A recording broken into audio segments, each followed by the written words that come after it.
अस्सलाम वालेकुम। एक सवाल आया हुआ है। सवाल ये है कि जो करंट अफेयर्स हैं यूपीएससी सिविल सर्विसेज एग्जामिनेशन के लिए करंट अफेयर्स कितने दिन पहले से पढ़ना चाहिए। अब उसमें आम तौर से होता तो ये था कि 1 साल पहले का कहा जाता था कि आप प्रीलिम्स अगर 1 जून को हो रहा है तो पिछले साल के 1 जून से आप करंट अफेयर्स पढ़ लीजिए। अभी भी मामला ये है कि आमतौर से मेजॉरिटी ऑफ जो क्वेश्चंस है करंट अफेयर्स से रिलेटेड या फिर जनरल स्टडीज़ के दूसरे सब्जेक्ट में भी करंट से वो इन्फ्लुएंस्ड क्वेश्चंस जो होते हैं वो उसी पीरियड से आते हैं। लेकिन कुछ सालों से यूपीएससी ने ये करना शुरू किया, पिछले 3-4 सालों से 2018-19 से थोड़ा ज़्यादा ट्रेंड ये आ गया कि कुछ क्वेश्चंस काफ़ी पुराने पूछ रहा है, 4 साल पुराने पूछ रहा है, 5 साल पुराने पूछ रहा है। अब जैसे ही ऐसा होता है तो लोग क्या करते हैं, वो 5 साल पुराने क्वेश्चंस देखना शुरू करते हैं। असल में हमारी जो नज़र होनी चाहिए प्रीलिम्स को लेकर, तो वो ईजीएस्ट 50 के ऊपर होनी चाहिए, या ईजीएस्ट 60 कहिए, आपको और ज़्यादा शॉर्ट होना है कि 60 सबसे इजी क्वेश्चन उस साल के पेपर में कौन से थे। उसको छोड़कर जो 40 क्वेश्चन है वो हो सकता है 10 साल पहले वाला करंट अफेयर पूछे या बड़ा ही टफ कोई क्वेश्चन पूछ ले, तो उसके ऊपर नज़र अगर रखेंगे तो भटकते रहेंगे। नज़र इसी पर हो कि ईजीएस्ट 60 क्वेश्चंस कौन से हैं और उसके लिए हमें क्या करना है, और क्या वो 1 साल में कवर हो जाते हैं और क्या वो बेसिक बुक से कवर हो जाते हैं, उस पर नज़र रहनी चाहिए। तो आमतौर से ये थोड़ा सा, यानी ये मेरी पर्सनल राय है, दूसरी राय भी हो सकती है।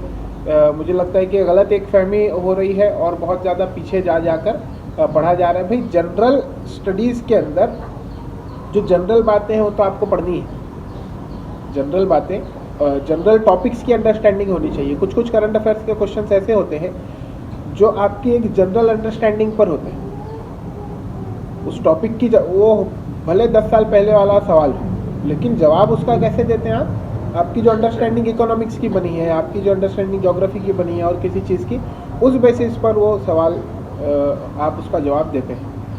इसी तरीके से जो टॉपिक्स होते हैं, कई बार क्वेश्चन के अंदर जवाब होता है, वो तो आप देख रहे हैं एलिमिनेशन टेक्निक्स वगैरह सारी जो चीज़ें हैं उसके अंदर हमारा ध्यान भटक जाता है, कहाँ पर, सवाल पर भटक जाता है। अब भाई यूपीएससी यही करना चाह रहा है ना, यूपीएससी क्या करना चाह रहा है आपको, वो प्रीलिम्स लेवल में आपका अलर्टनेस देखना चाह रहा है।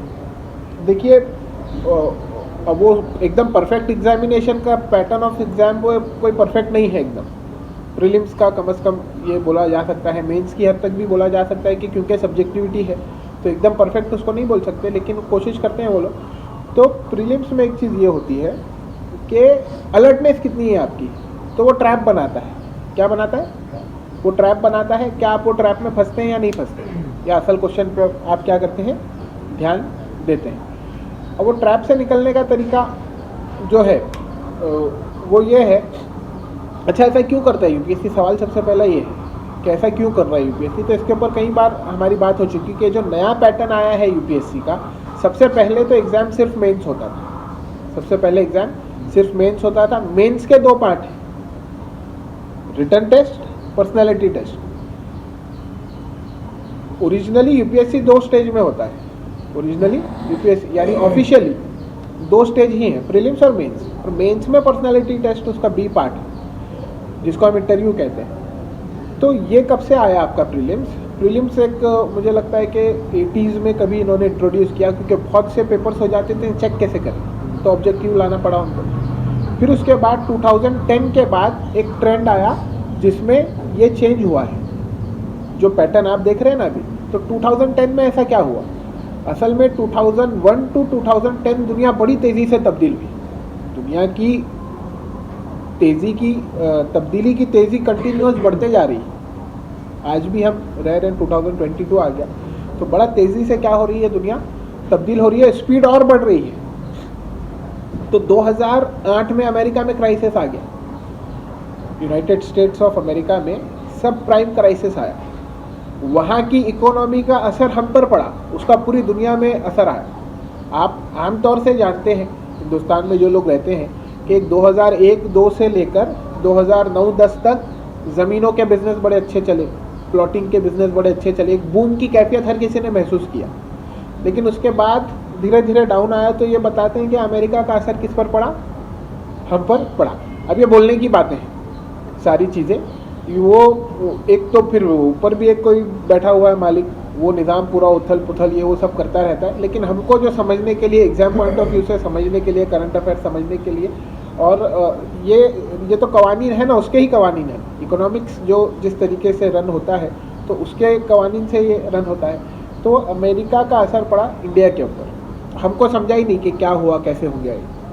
2008 में मुंबई पे हमला हुआ, 26/11 का जो हमला बोलते हैं आप, तो वो हमला हुआ तो उसमें ये हुआ कि मुंबई पुलिस 3 घंटे तक ये समझ ही नहीं पाई कि ये इतना बड़ा हमला हो गया।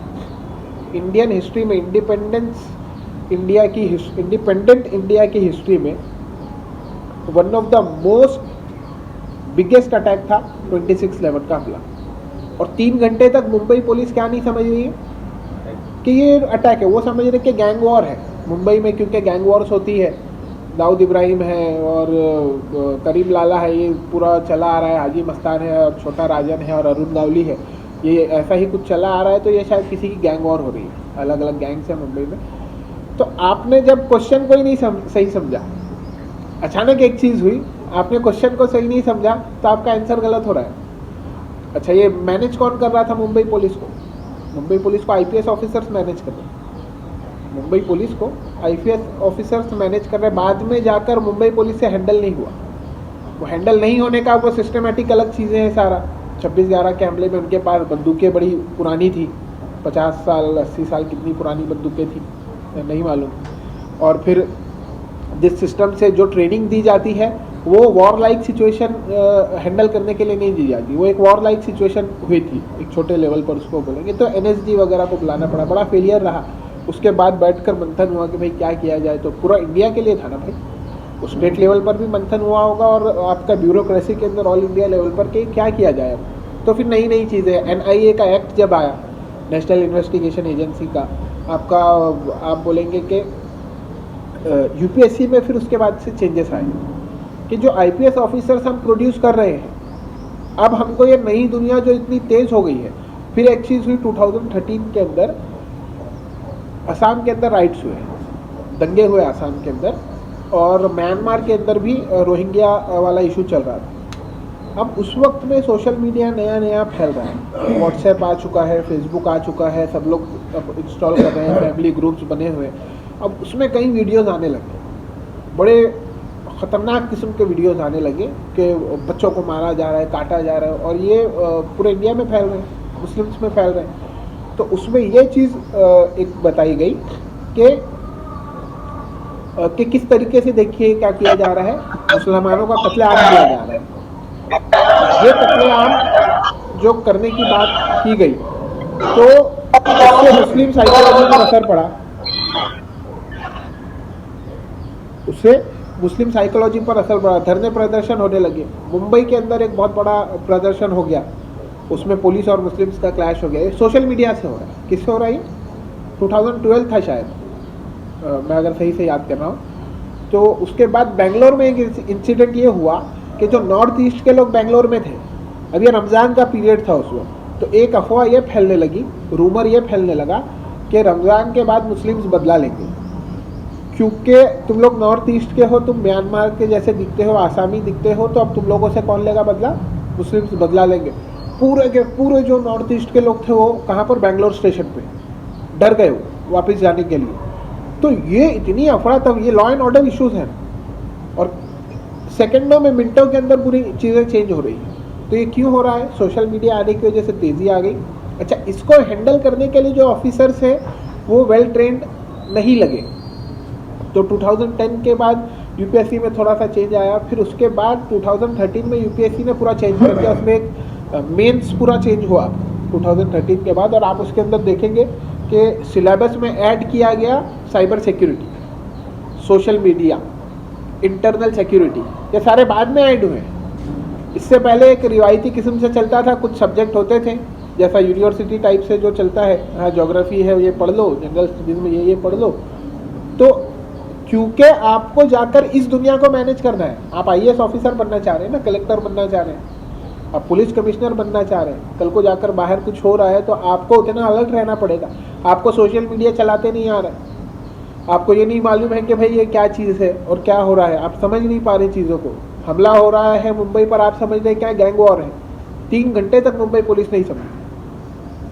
हसन गफूर साहब हैदराबाद के हैं, वो उस वक्त मुंबई के पुलिस कमिश्नर हुआ करते थे, उनके ऊपर काफ़ी ब्लेम आया।